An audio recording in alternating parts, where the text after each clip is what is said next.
Parmi les dispositions verrouillées, le verrou, c'est aussi le nombre, la durée du mandat que l'on ne peut pas toucher. Dès lorsque l'on veut toucher au nombre de mandats du président de la République, ce n'est plus une révision constitutionnelle, c'est un changement de la Constitution. Comment ça? Parce que avant vous, j'étais avec Dieudonné Nkissi qui a dit, lui qui est un enseignant de l'université, j'aimerais bien avoir la photo de Dieudonné Nkissi, M. Massounda, qui dit cet article, l'article 220 de la Constitution, cet article ne peut pas être appelé l'article intangible. Pourquoi? Parce que le salut du peuple, c'est la loi suprême.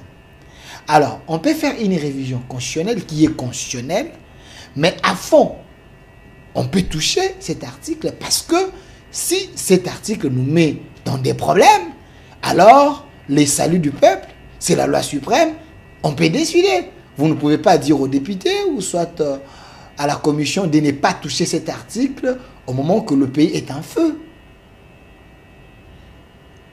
Écoutez, j'étais d'abord en train d'expliquer, avant d'entrer dans d'autres considérations, je ne sais pas la personne que vous citez, si, il a quelle formation. Il a quelle formation? C'est un enseignant à l'université. Ça peut être un enseignant à l'université, il peut être agronome, il peut être enseignant. Il a écrit sur la Constitution. Il a commencé ses combats depuis 2013. Je ne connais pas. Il se bat pour le changement de la Constitution. Je ne connais pas sa formation. Quelle est sa formation? Il est juriste. Il est politologue. Est-ce qu'il a la notoriété pour parler de ces questions? Je ne sais pas. Il est politologue. Je n'en sais pas trop. Okay. Je n'en sais pas trop. Sans vouloir entrer dans certaines considérations, je vais rester d'abord dans ce qui est important parce qu'il faut fixer l'opinion. Je ne vais pas me divaguer. Okay. La révision constitutionnelle interdit de toucher des dispositions intangibles parce que c'est la Constitution elle-même, nous venons de lire, que c'est interdit. C'est interdit. C'est une proscription constitutionnelle, une interdiction. Vous pouvez réviser sans toucher telle chose. Une prohibition. Les saluts du peuple alors, c'est la loi suprême. Laissez-moi finir. Pour vous, laissez-moi finir. Okay. Vous avez posé une question, vous ajoutez d'autres, on risque de faire perdre les téléspectateurs. Continuez. 2. Il y a les changements de la Constitution. Le changement de la Constitution n'a rien à voir avec la révision. Parce que la révision constitutionnelle ne sort pas de la cuisse de Jupiter. Une révision constitutionnelle, c'est même prévu dans la Constitution des articles 218 à 220. On appelle ça le régime juridique pour la révision constitutionnelle. Le changement de la Constitution, c'est faire table rase. Effacer l'actuelle Constitution pour amener une nouvelle Constitution. Ce que veut faire M. Tshisekedi. Avec comme conséquence de se donner un 3e mandat. Chose que nous avons refusé. Vous lui prêtez les intentions, l'envol. Est-ce que c'est ce que Tshisekedi vous a dit?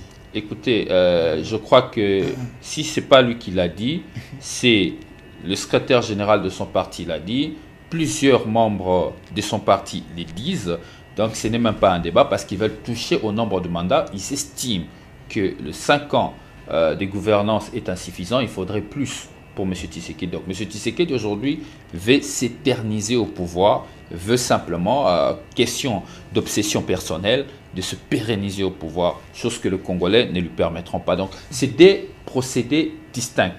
La révision, c'est toucher quelques dispositions de la Constitution, chose que l'envol avait proposé en 2019.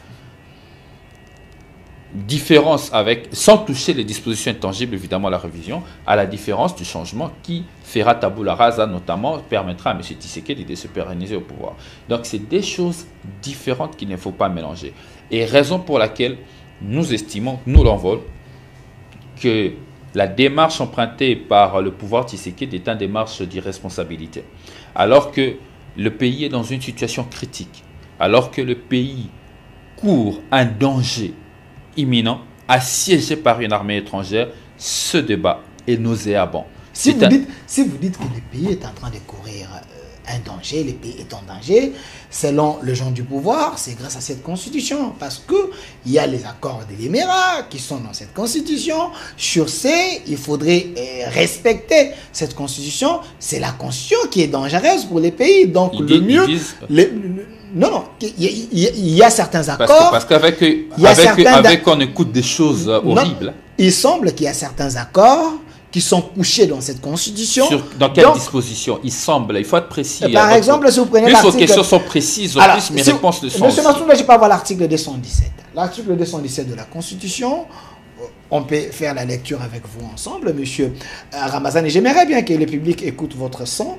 Je pense que ça les aiderait à comprendre quelque chose. L'article 217 est là. La République démocratique du Congo peut conclure de traités ou des accords d'association ou de communauté comportant un abandon partiel de souveraineté en vue de promouvoir l'unité africaine. Alors,